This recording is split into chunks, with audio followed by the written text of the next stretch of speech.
Hello chess friends and welcome to your Out of Chess channel and welcome to a new and spectacular gameplay by the latest version of Stockfish, the powerful Stockfish 16.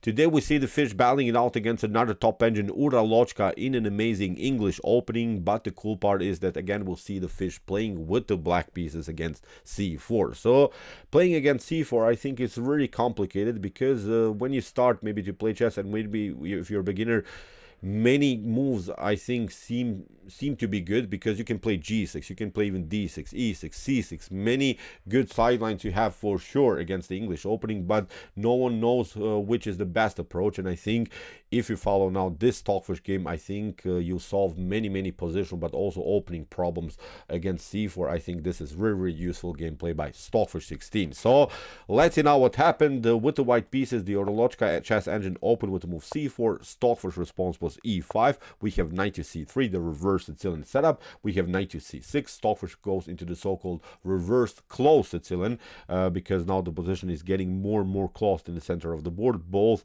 engines are controlling now very important squares in the center of the board. We have g3. It's a battle for the d5 square, which we have of course the preparation bishop to g2 and then control with the support of the knight and also with the support of the pawn, the d5 square. Stockfish continues with knight to f6, is controlling of course the d5 square, and now after move bishop to g2, now comes a very important approach by the fish, bishop to b4. It's of course an immediate attack against the knight on c3, which is attacking the d5 square, and in some lines the threat is that we play simply bishop takes c3 and double up the pawn structure on the c file, create at least some structural weaknesses on the queen side in white's position. So knight to f3 here played by Ra6. We have kingside castling and now also kingside castling by white. If you are maybe liking this approach by Stockfish against the English opening, then you should really also know what to do after move knight to d5. Many times you see also this approach by white. You should not worry, although this is a direct attack against your knight and you're maybe not liking knight to d5 because c takes d5 would come with the tempo against your knight on c6. You should not worry because this line is perfectly fine. I'm not saying this is a mistake or something by white, but this line is breaking a certain principle in chess which says that you should not play with the same piece twice in the opening stage. So that's why we should tolerate this knight in the center of the board, and in my opinion the best approach here is to play the move a5. Simply support the bishop, don't touch your minor pieces because you have already played many times with your minor pieces. And if white wants to take out now the bishop on b4, you just recapture with the pawn, you have the open a file, you have a great grip on dark squares, you have great supported pawn on b4 which is already occupying your opponent's side of the board. You have opportunities to play d6 supporting the e5 square, and you have also opportunities to play something like rook to e8 and hit the center with the move e4. This is, I think, a decent approach, and as I said, if something clears on the a file, you have also attacking chances on this side of the board. So I think nothing gained for white, although white has the bishop pair on the board. I think this is nothing spectacular gained here from white's perspective. For instance, after knight to d5 and a5, in one game that I found in the database between Magnus Carlsen and Arkady Naiditsch, here Carlsen castled, here Naiditsch continuing with this normal approach, rook to e8 with ideas to play e4. Magnus played d3, knight to d5 here, knight to d4 was played, and the game became, I think, more and more simplified. Both players had here weaknesses here on d5 and d4. Both bishops are still on the board, so in my opinion, as I said, nothing spectacular gained here for white. So after move kingside casting here by Ra6, Stockfish continues now with the move e4. Immediately grabs the space in the center of the board, advances the pawn, creates an attack against the knight on f3. After knight to g5, an attack against the pawn, Stockfish continues with bishop to c3. Important move here. After b takes c3, rook to e8, supporting now the main space advantage that we can have now in the center of the board, and this pawn is really unpleasant to handle. It's really hard now to battle against this one for sure. So there are basically now two approaches how you should handle this e4 pawn. In many games that I found in the database, f3 was played, which is still a perfectly fine position. There is also a game between Hikaru Nakamura against Levon Aronen, where Levon played the aggressive here, e3, sacrificed the pawn, but the issue is after something like d3, we can immediately break and enter with the move d5, and that's, I think, also a decent position. For instance, if you play d takes e3 here, if you grab the pawn, then we play d6, and then with h6 kicking the knight with b6, bishop to a6, then with knight to a5, we'll get the pawn back, and we could have here a decent play. We have still a solid structure here on this side of the board. So again, I think a playable position here for black. So here from rook to e8, here d3 was played by Uralochka. Stockfish simply took. We have e takes d3, we have e takes d3, and now after move h6, kicking with the knight, knight on f3, now b6.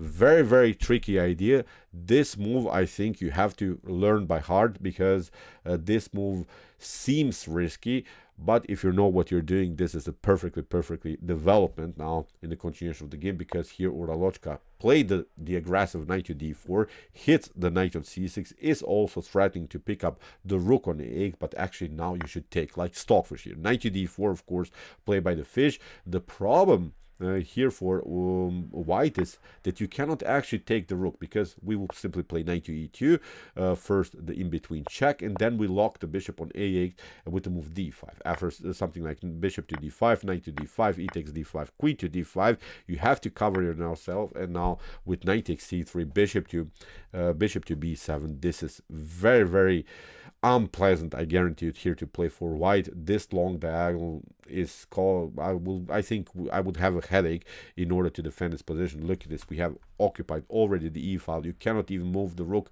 because the queen is then deflected from the defense of the f3 square. The queen is attacked. So many tactical opportunities, I think, only here for black. Although down the exchange, this is a perfect position for an attacker. So you see, after move knight to d4, you cannot take out now the rook. That's why c takes d4, played by Uralochka, and now Stockfish throws here a certain theoretical novelty, plays now the move d5. This move has not been played so far in chess history.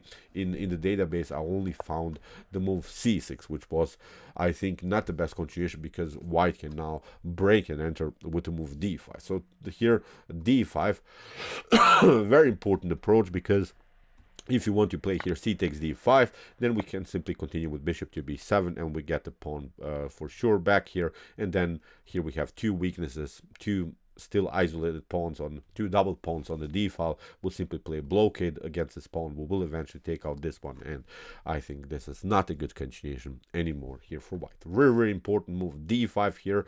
In the game we have bishop to f4, bishop to g4, hitting the queen. Queen drops back, and now c6 fixes simply the structure here around the square d5.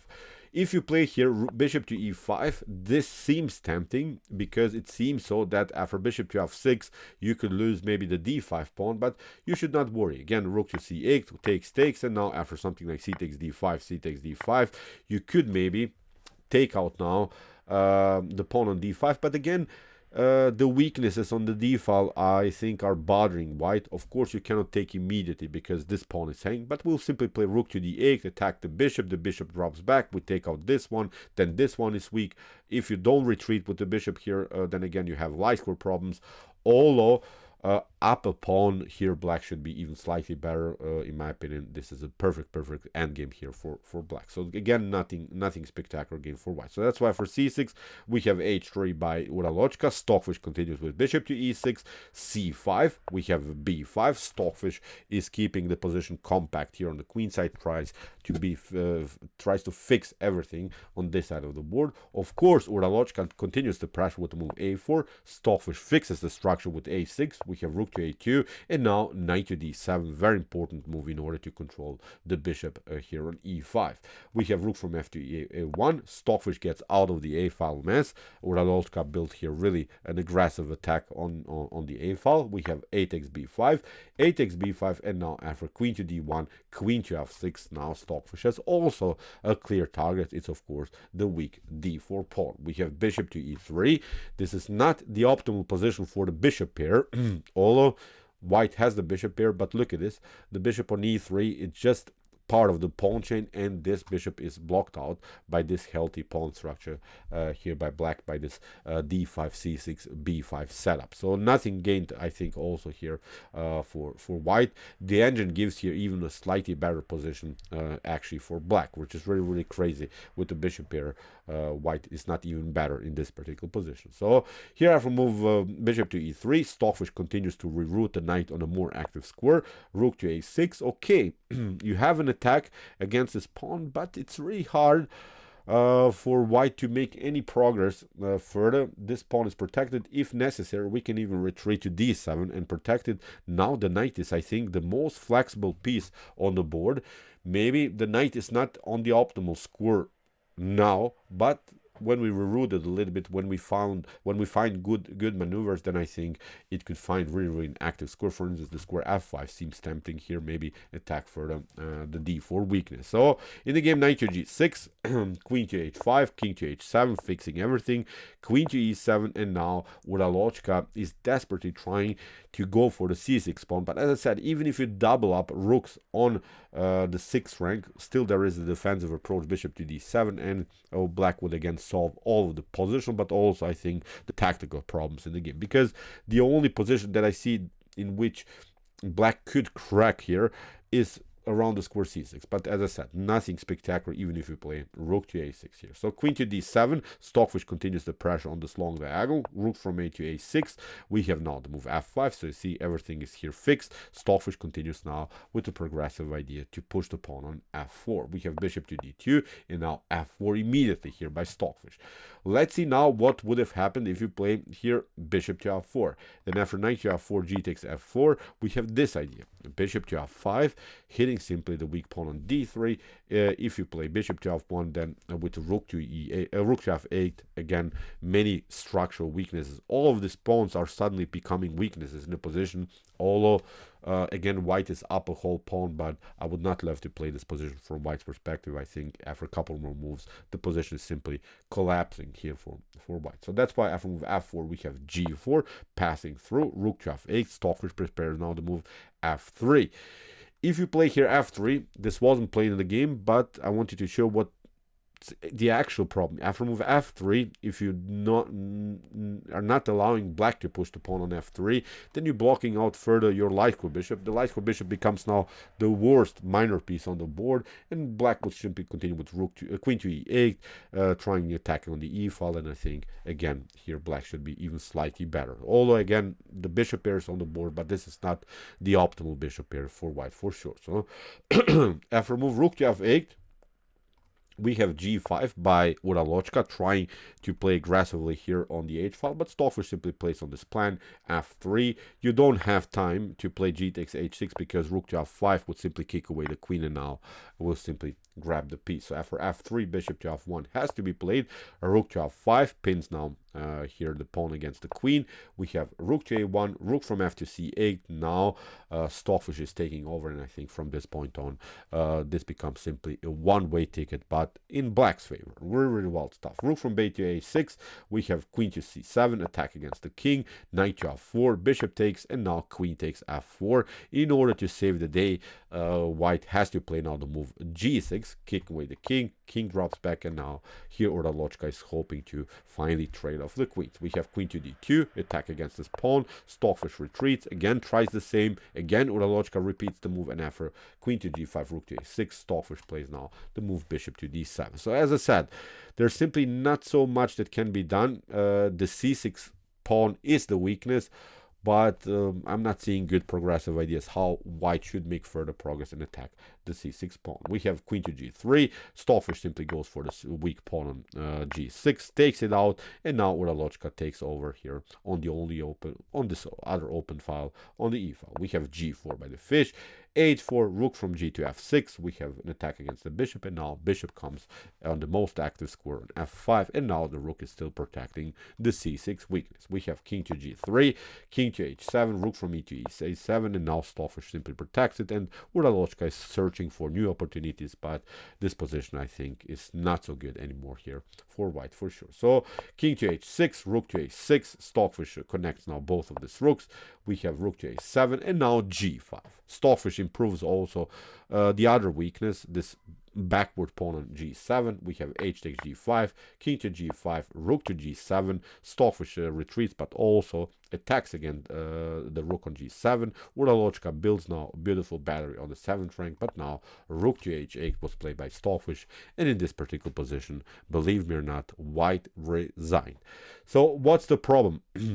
You would love, of course, to play here king to f4, getting use of your king in this endgame stage, but this is not working because the progressive idea is actually to push the passer on the b file.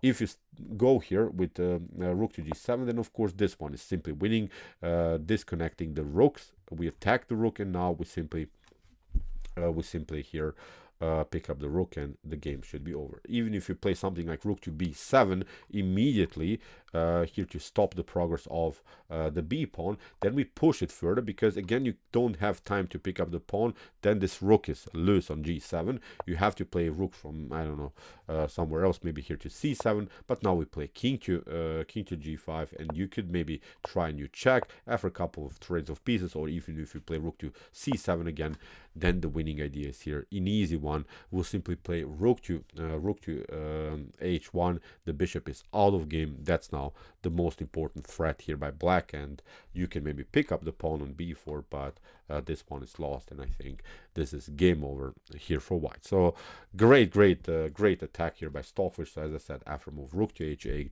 in this position Uralochka resigned.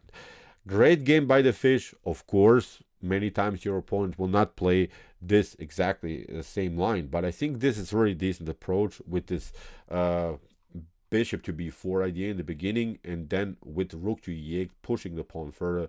This has to be, I think, really one of the best approaches against the English opening. Look at this, bishop to c3 and now rook to e8.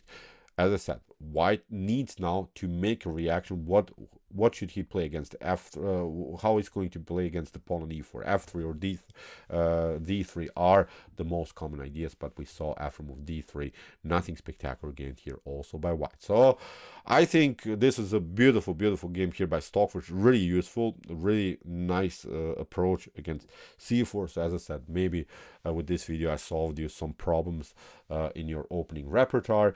If you want to see some other great games played by Stockfish with the black pieces, but of course also with the white pieces, check out our commented chess games played by computers. Here's the link of our playlist, and if you like this content, don't forget to subscribe to my channel. See you soon with some more videos, and what do we see in the end? Chess is the best, of course.